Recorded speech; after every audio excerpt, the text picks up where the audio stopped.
Agatha Christie, the king of clubs.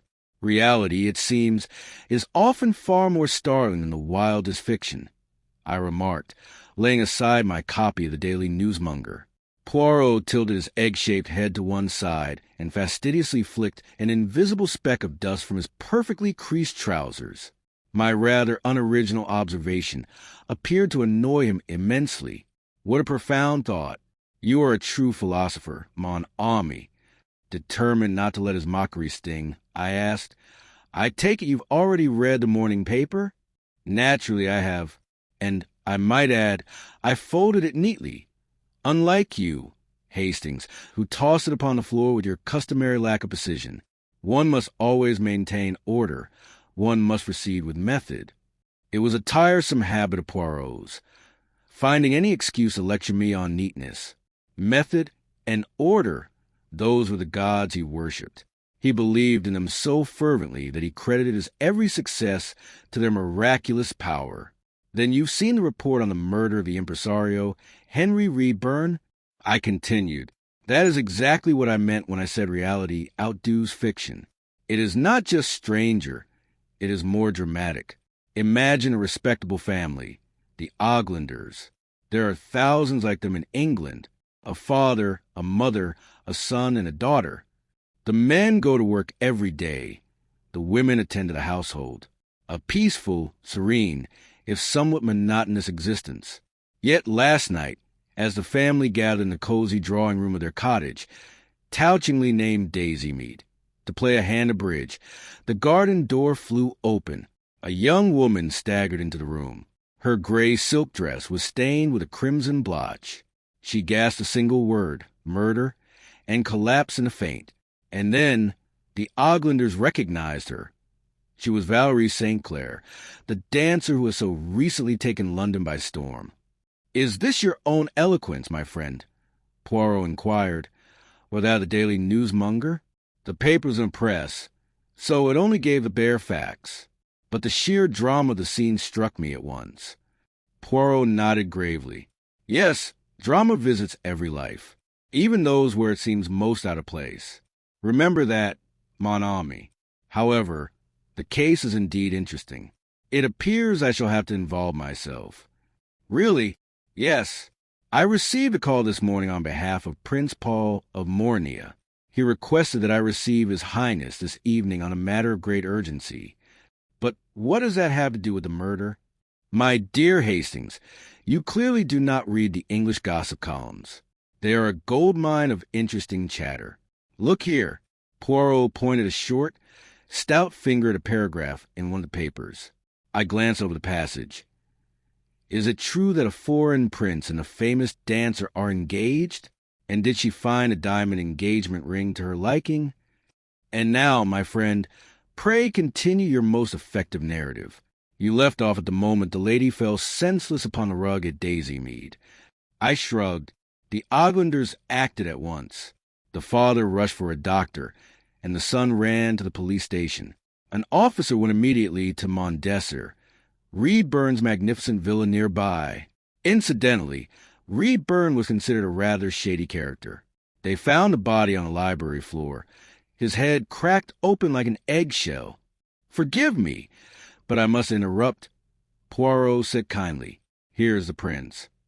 The prince was introduced to us under an alias, Count Fever. He was a strange-looking young man, tall, impulsive, with a slightly receding chin and characteristic mouth of the House of Morenberg. His dark, burning eyes were those of a fanatic. Monsieur Poirot, he asked. My friend bowed. Monsieur, I am in terrible trouble. I cannot even express.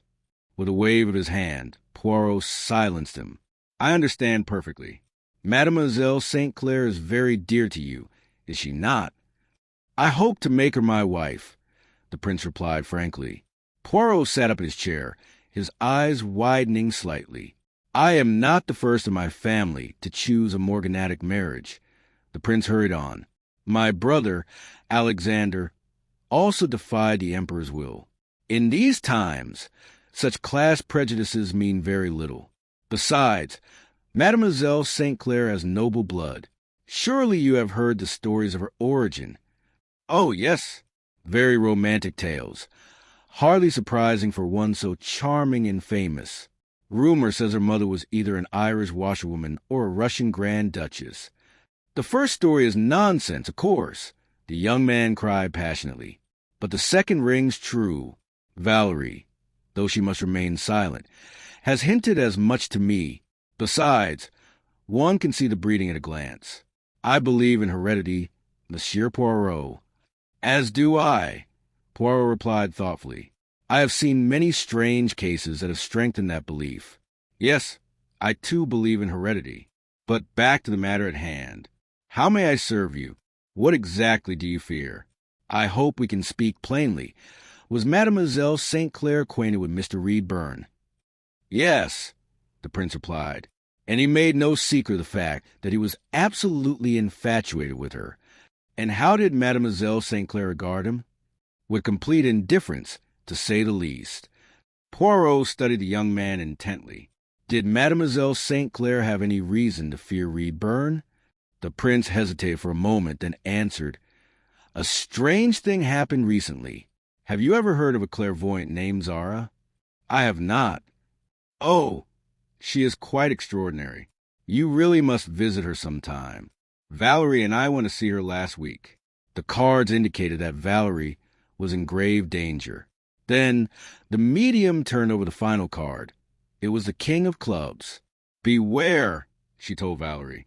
There is a man who holds power over you, a man who could bring you terrible misfortune. Do you know who he is? Valerie's lips went white. Yes, she whispered. I know. As we left, Zara warned her one last time. Remember the King of Clubs. The clouds are gathering. I tried to question Valerie afterward, but she remained silent, merely assuring me she was fine. But now, after last night's horror, I am certain that Reedburn was the King of Clubs she so feared. After a brief silence, the prince added, Now you understand what I felt when I opened the paper this morning. Even if Valerie did this in a moment of madness, no, it is impossible.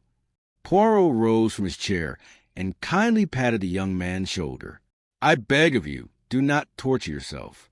Hercule Poirot will see to everything. Will you go to Streatham? I believe Valerie is still there, recovering from the shock. I shall leave at once.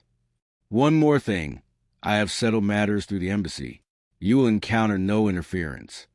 Then let us be off. Hastings, I trust you will accompany me. Mondesser proved to be an exceptionally elegant, modern, and comfortable house, surrounded on all sides by a beautiful garden. A long carriage drive led to the front porch.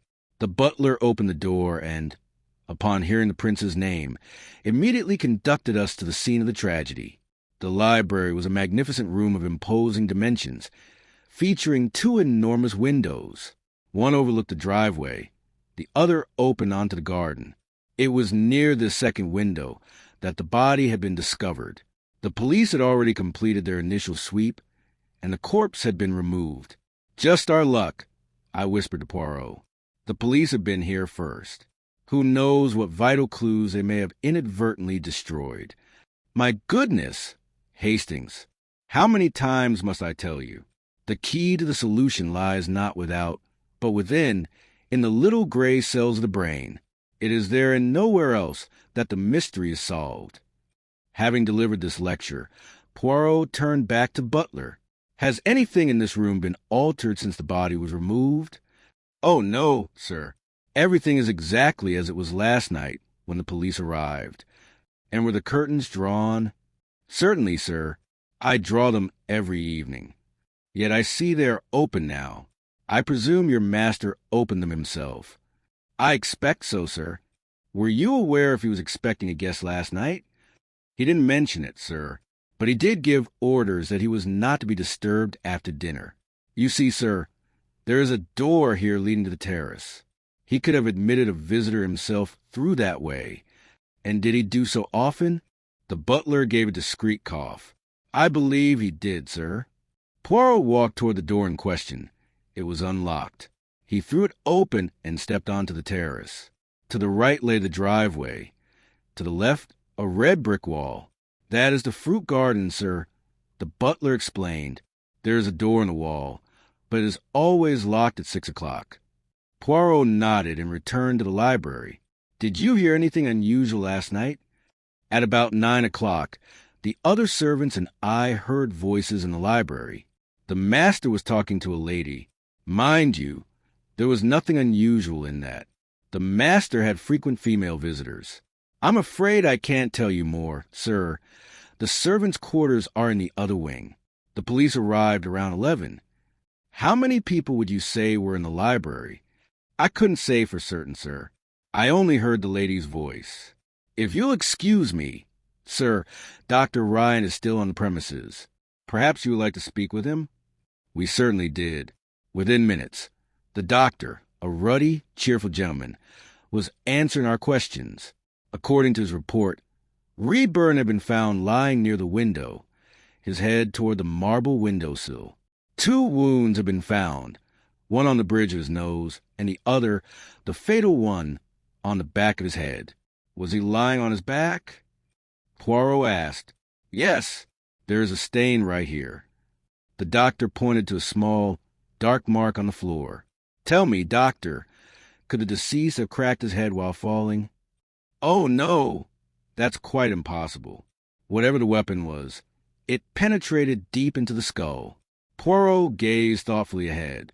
The windowsills of both windows were actually marble seats, with armrests shaped like lions' heads. Poirot's eyes suddenly flashed. Suppose that, as he fell, he struck his head against one of these armrests and then slid to the floor? Theoretically, perhaps, but the position of the body contradicts it entirely. Besides, if it had happened as you suggest, there would be bloodstains on the seat. But they could have been wiped away. The doctor shrugged. Again, highly unlikely. And besides, why would anyone want to make an accident look like a murder? It's absurd. Yes, of course. Poirot agreed reluctantly. In your opinion, would a woman have had the strength to deliver such a blow? Oh, that is absolutely out of the question. I assume you are referring to Mademoiselle St. Clair. I never mean anyone until I am absolutely certain, Poirot replied softly. He turned his attention to the glass door leading to the terrace. Noticing his gaze, the doctor remarked, That is the door through which Mademoiselle St. Clair fled the room. If you look closely between the trees, you can just make out Daisy Mead. It's a fair distance from here, but it's the only house visible from this side. The closer neighbors are all situated toward the front of the estate. My thanks for your assistance, doctor, said Poirot. And now, Hastings, we shall follow in the footsteps of Mademoiselle St. Clair. We traverse a garden, pass through the iron gates of Mont Desert, and walk for a time through a wooded stretch. Finally, we reach the garden gate of Daisy Mead, a small, unassuming little villa with about half an acre land. Faint tracks led directly to a side door. Pointing to them, Poirot said, Aha, it appears Mademoiselle St. Clair passed this way. However, as we have no reason to go bursting into a stranger's home, we had best use the front door. Upon our arrival, a maid showed us into the drawing room and went to inform her employers. The room had clearly not been tidied today. The grate was choked with ashes, and playing cards lay in a muddle on the table, evidently left over from the previous night. The room was cluttered with cheap knickknacks, and the walls were adorned with exceptionally hideous family portraits. Poirot examined them closely, though perhaps with less genuine interest than I did, before reaching out to straighten a crooked frame. Family ties are a remarkable thing, are they not, Hastings? Sentiment so often takes the place of beauty.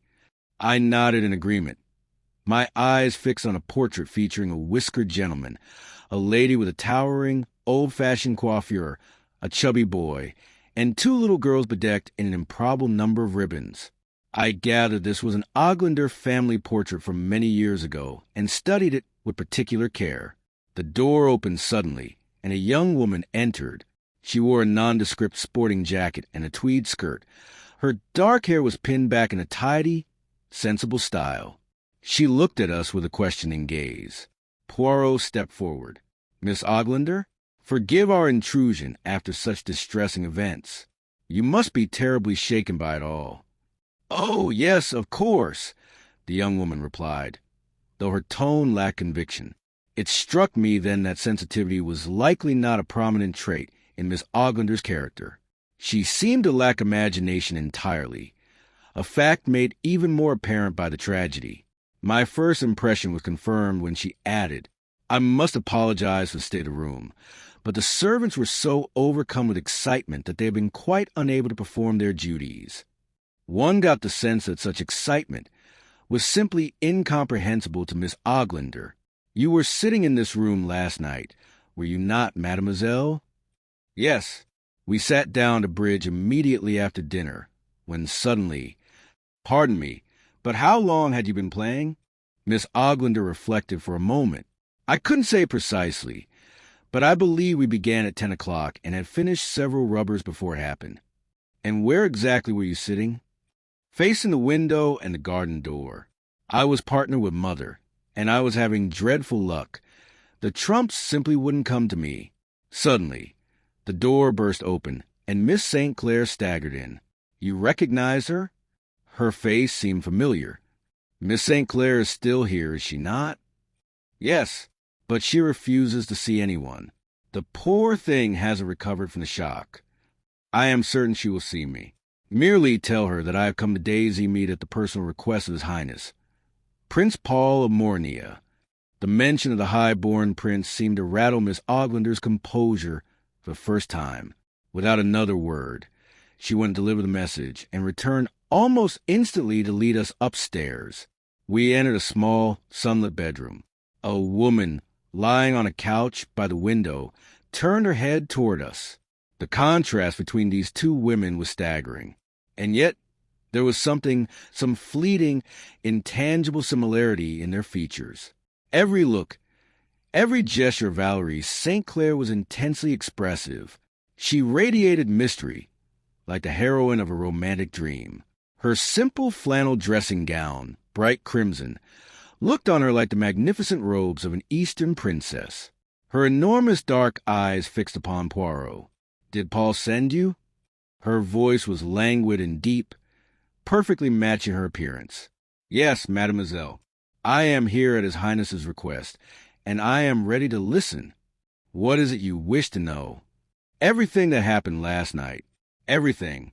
Do you understand me, mademoiselle?" She gave a weary smile. "Do you think I would lie? I am not so foolish. I know that, sooner or later, the truth always emerges. The fact is, this man Reedburn knew a secret of mine and was blackmailing me. It was only out of love for Paul that I tried to negotiate with him. I was terrified of losing Paul. Now I am saved, but I did not kill Reedburn. I swear it to you." Poirot nodded with a smile.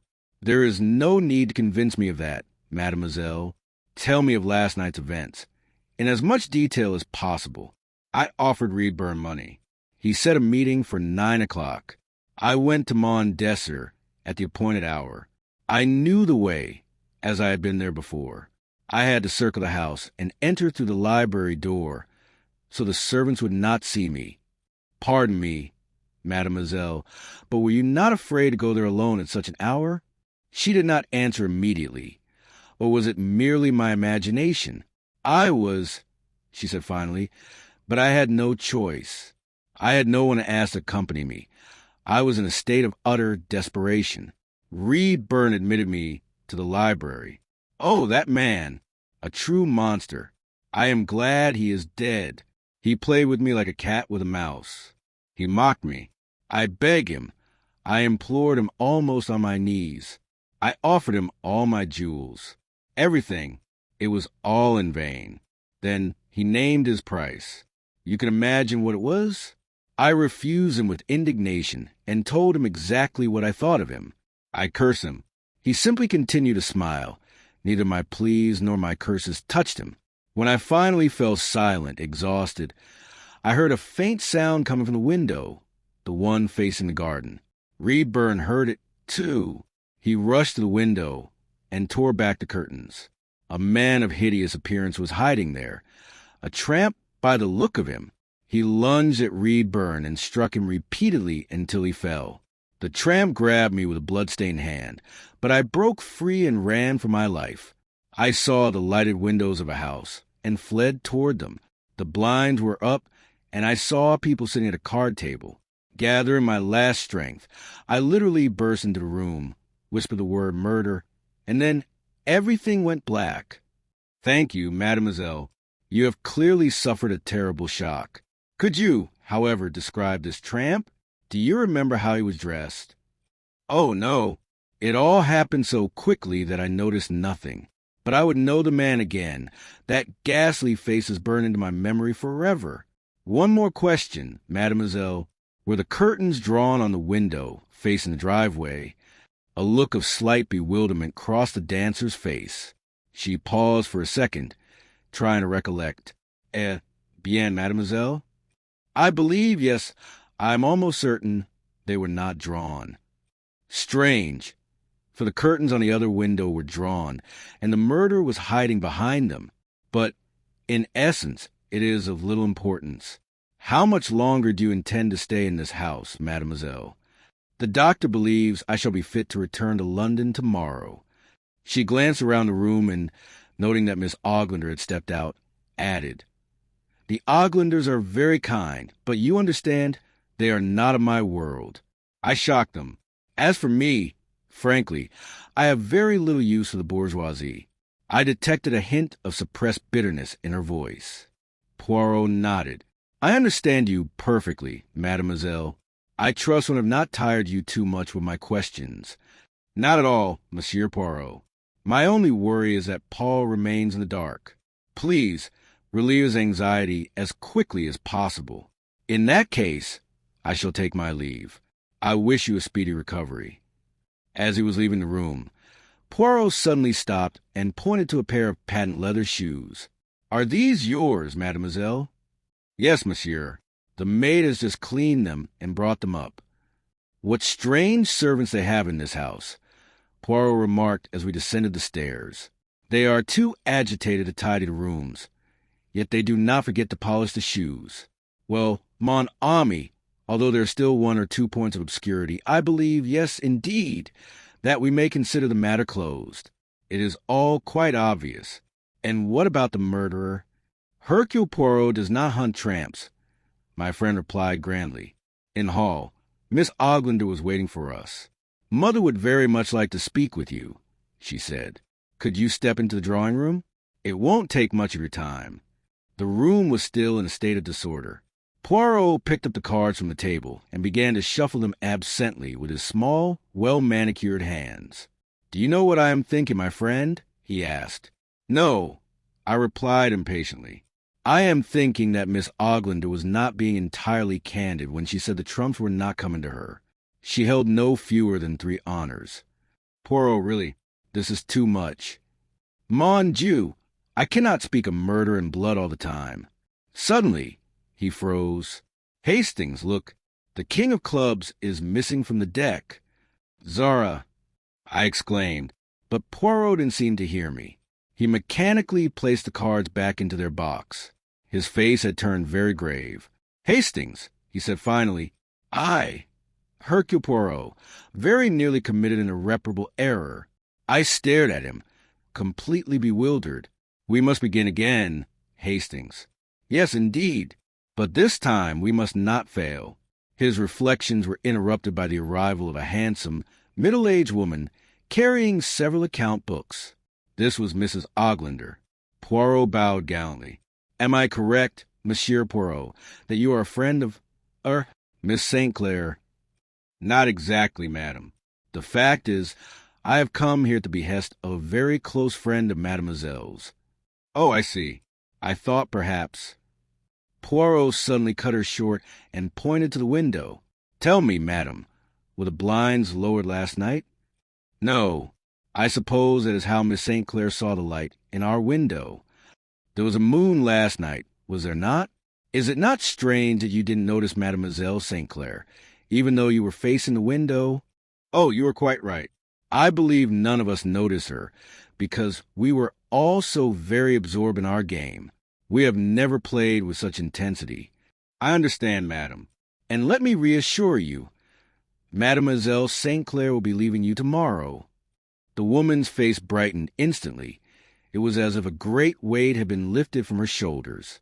We said our goodbyes. As we left the house, Poirot turned to a maid who was sweeping the front steps. "Was it you who cleaned Mademoiselle St. Clair's shoes?" The girl shook her head. "No, sir. I didn't even know they'd been cleaned." "Who did it then?" I asked Poirot as we walked down the road. "No one. They simply did not require cleaning." "Nonsense. If Mademoiselle St. Clair had stayed on the beaten path on a fine evening, perhaps. But she ran through the garden, across the grass. Her shoes must have been soaked and muddy. If things had happened, as she said, they would indeed have been filthy. But patience, my friend. Another half hour, and your curiosity shall be satisfied. For now we return to Mondesser. The butler was visibly surprised to see us back so soon, but he admitted us to the library without protest. "You got the wrong window, Poirot," I cried, seeing him head toward the one overlooking the driveway. "I never get the wrong window, my friend. Look here." He pointed to the marble lion's head on the polished surface. I saw a faint, dull smear.